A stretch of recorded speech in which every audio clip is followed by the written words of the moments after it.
एक समय की बात है जब एक आश्रम में बौद्ध गुरु और उनके शिष्य रहते थे। उन सभी बच्चों में एक बच्चा थोड़ा अलग था। आश्रम के सभी बच्चे जब दूसरे कामों में लगे होते थे तो वह बच्चा एक कोने में बैठकर चुपचाप अपने आप में खोया रहता था।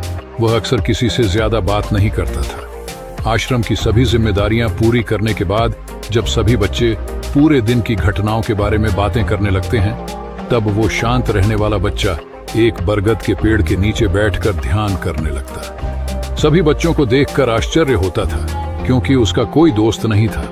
वह अक्सर आश्रम में अकेला ही घूमता रहता था। यह देखकर उसके गुरु को बड़ी खुशी होती थी। उसे लगता था कि कोई तो है आश्रम में जो मौन यानी कि चुप रहने की ताकत को समझना है, उसके महत्व को समझता है। आश्रम के बारे में जब भी कोई जरूरी निर्णय लेना होता था तो उसकी राय जरूर लिया करते थे। लेकिन यही बात गुरुजी के एक दूसरे शिष्य को बड़ी खटकती थी, क्योंकि वह गुरुजी का प्रिय शिष्य बनना चाहता था। इसीलिए वह गुरुजी के सामने दूसरे बच्चों के कामों में कुछ न कुछ कमियां निकालता रहता था, जिसकी वजह से गुरुजी उसे महान समझने लग जाए। अक्सर वो अपनी जिम्मेदारियां पूरी तरह से निभाने का दिखावा भी करता था, चाहे उससे कोई सलाह भी मांगे, लेकिन फिर भी वो उन्हें अपनी सलाह देता रहता था। वह बहुत ही बातूनी शिष्य था और आश्रम के दूसरे सभी बच्चों में बहुत प्रसिद्ध भी था, क्योंकि वह सबसे हंसी मजाक करता रहता था, उनसे दिन भर बातें करता रहता था। इसीलिए उसकी सबसे दोस्ती हो गई थी। लेकिन जब आश्रम के गुरु उसकी राय न लेकर दूसरे बच्चे की राय लेते थे तो ये बात उसे बड़ी खटकती थी। उसे यह लगता था कि वह उस दूसरे बच्चे से ज्यादा बुद्धिमान है। लेकिन गुरुजी फिर भी उस कम बोलने वाले शिष्य की तरफदारी करते हैं। ऐसा नहीं था कि गुरुजी को बातूनी शिष्य के स्वभाव के बारे में पता नहीं था, लेकिन गुरुजी उसे अपने तरीके से सीख देना चाहते थे, ताकि उसकी ज्यादा बोलने की आदत, दिखावा करने की आदत, दूसरों में कमियां निकालने की आदत हमेशा हमेशा के लिए खत्म हो जाए और वह मौन रहकर ध्यान की गहराइयों को समझे। असल में हर सच्चे गुरु की यही इच्छा होती है। वो किसी न किसी तरीके से उस बातूनी शिष्य को यह एहसास कराना चाहते थे कि चुप रहने से ही वह असीम सत्य को जान सकता है। उस विराट का एहसास चुप होकर ही किया जा सकता है। एक दिन गुरुजी को एक तरीका सूझा। उन्होंने आश्रम के सभी बच्चों को अपने पास बुलाया और कहा कि मैं तुम सभी को दो दो हिस्सों में बांटकर अलग अलग गांवों में भिक्षा मांगने के लिए भेज रहा, और जो भी दो बच्चे सबसे ज्यादा भिक्षा मांग कर लाएंगे, उन दोनों को आश्रम की सभी जिम्मेदारियां निभाने का मौका दिया जाएगा। अपनी बात को जारी रखते हुए गुरुजी ने बताया कि भिक्षा मांगने से हमारा अहंकार भी खत्म होता है। इसीलिए हर शिष्य पूरे मन से भिक्षा मांगे। कोई भी इस काम को सिर्फ दिखावा करने के लिए न करे, वरना वह अपने जीवन का बहुत बड़ा ज्ञान पाने का मौका खो देगा।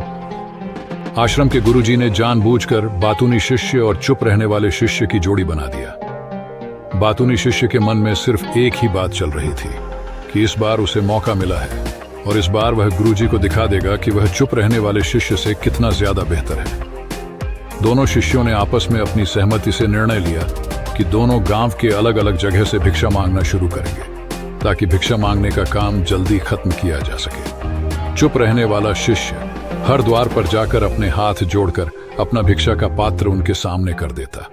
उसके चेहरे पर एक सादगी और उसकी आंखों में एक एकांत होता था, जिससे भिक्षा देने वाले उसे भिक्षा देकर अपने आप संतुष्ट समझते थे। वहीं पर दूसरा बातूनी शिष्य हर द्वार पर जाकर उनको कुछ ना कुछ ज्ञान देने लगता था, जिसकी वजह से ज्यादातर लोग उसे बिना भिक्षा दिए ही लौटा देते थे।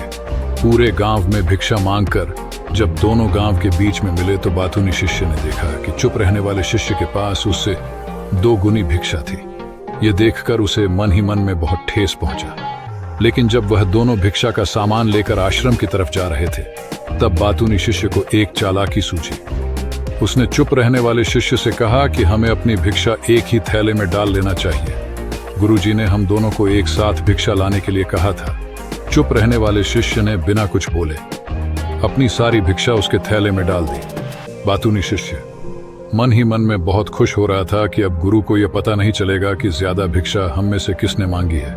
उसे लग रहा था कि गुरुजी मुझे इससे ज्यादा बेहतर समझेंगे, इसीलिए उसने यह तरकीब लगाया। सभी शिष्यों के आने के बाद संध्या के समय जब सभी की भिक्षा तो ली गई, तो इन दोनों शिशु की भिक्षा सबसे ज्यादा निकली।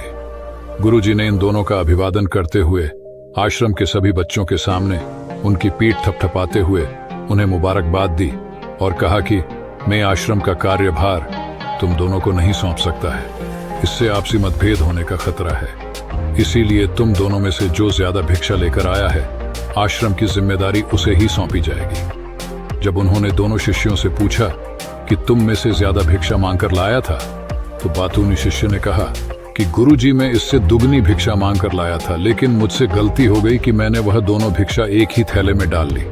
मुझे नहीं पता था कि आप ऐसा निर्णय लेने वाले हैं, वरना तो मैं अपनी भिक्षा का थैला अलग ही रखता। इस पर गुरु ने चुप रहने वाले शिष्य से पूछा कि क्या तुम इसकी बात से सहमत हो?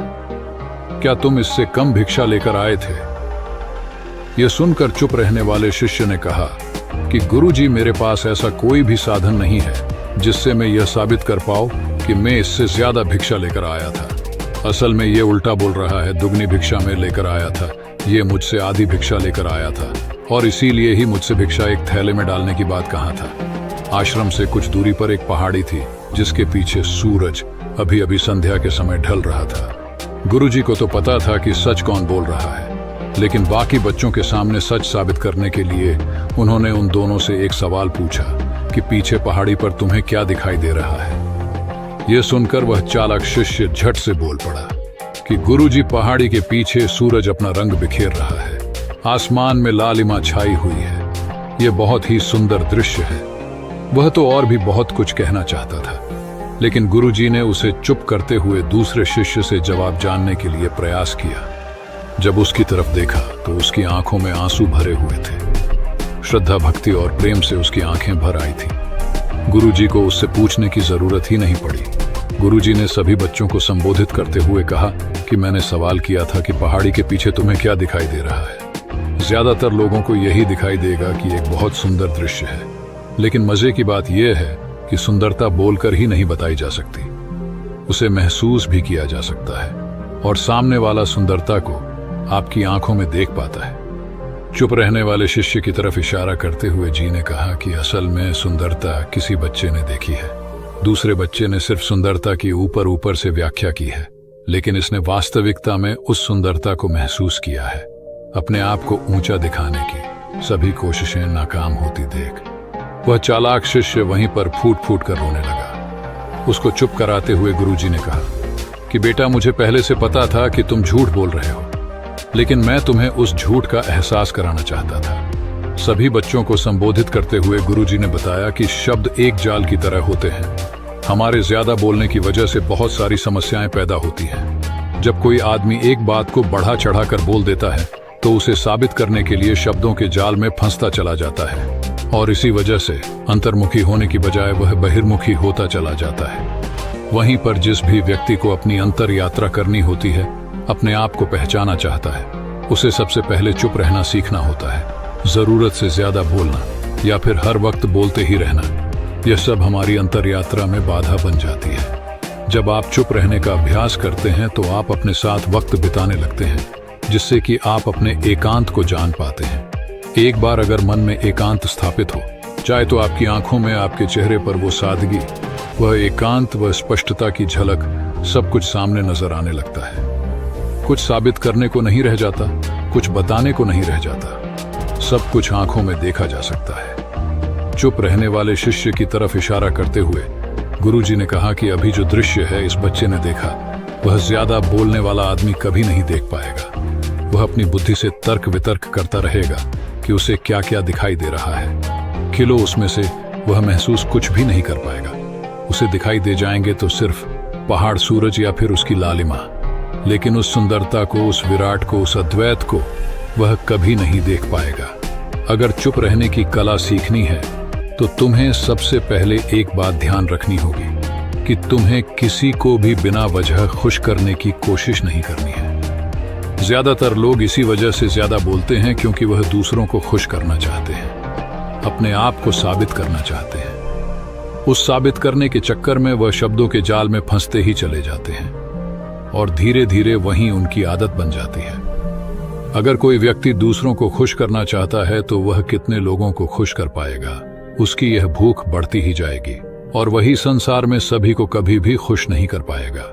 इसलिए यह समझने की बात होती है कि बहिर्मुखी होने की बजाय हम अंतर्मुखी होकर अपने आप को समझ सकते हैं। अपनी बातों को खत्म करते हुए गुरुजी ने अपना आखिरी संदेश दिया। उन्होंने बताया कि अगर कोई व्यक्ति ज्यादा समय तक चुप नहीं रह सकता तो उसे थोड़े समय के लिए अभ्यास करना चाहिए। निश्चित संकल्प लेकर किसी वृद्ध की तरह दिन में कुछ समय या फिर हफ्ते में कुछ समय या फिर एक दिन चुप रहने का अभ्यास जरूर किया जाना चाहिए। इससे हमारी चुप रहने की आदत धीरे धीरे खुद ब खुद बढ़ने लगती है, क्योंकि एक बार जब हम चुप रहने लगते हैं तो हमें चुप रहने का आनंद पता चल जाता है। उसके बाद हमें कोशिश नहीं करनी पड़ती, बल्कि हमारा मन आनंद की तरफ अपने आप बढ़ता चला जाता है। चुप रहने की कला सीखने के बाद आपकी बुद्धिमानी और आपकी स्पष्टता दोनों में बहुत ज्यादा फायदा होगा। वास्तविकता में जिसे दर्शन कहते हैं वह मौन रहकर ही किया जा सकता है। इसके बाद सभी बच्चों ने कुछ समय चुप रहने का संकल्प लिया और सभी बच्चे रात्रि का भोजन करने के लिए एक साथ भोजन कक्ष में पहुंच गए। तो दोस्तों, मेरा मोटिव यही समझाने का था कि कैसे हम हर चीज को सिर्फ देखते हैं, लेकिन अगर उसे महसूस करना सीख गए तो जिंदगी जीने में बहुत मजा आएगा। तो बस अगर आपको कुछ भी सीखने को मिला हो तो वीडियो को लाइक कर दीजिए और चैनल को सब्सक्राइब कर दीजिए।